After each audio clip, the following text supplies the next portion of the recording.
When we create new models and projects that contain new elements or customized elements, we need to build them so that they can be used by the application. The elements of a model must be built so that they can be used by the application.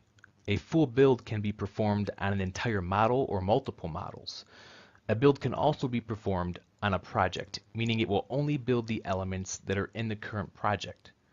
When a build is done on a project, it will only build the elements that are new or changed since the last build was performed.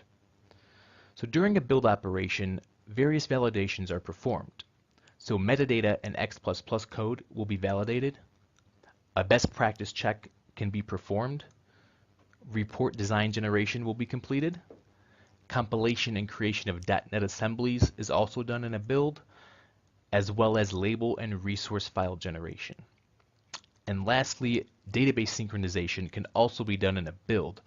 And we'll take a look at the different options we can set what we want to occur during a build process. For example, if we don't want a database sync to occur during a build, we can specify that before we perform it.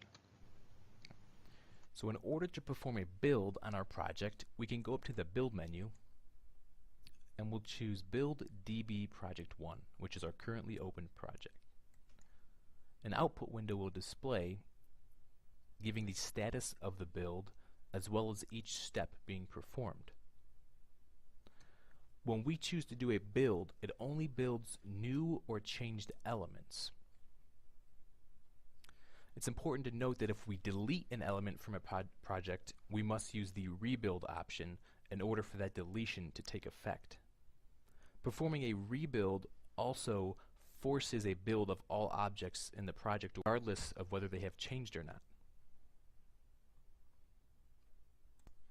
So for example, if I wanted to delete my DB table,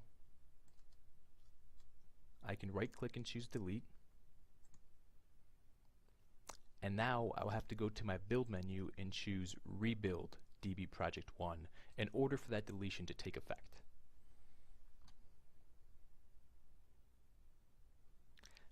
And I'm here in my output window and it says that the rebuild had succeeded. We can also perform builds by right-clicking on our project name from the Solution Explorer and choosing Build or Rebuild. If we want to build an entire model, we can go to the Dynamics AX menu and choose Build Models. And from here, we can put a checkbox next to every model that we want to build, along with the option to build the referenced models. If we go to the Options tab, here is where we can select what we want to happen during the build process. So we have the option to run a best practice check, to perform a database synchronization, as well as build reports and precompiled forms and cross-reference data.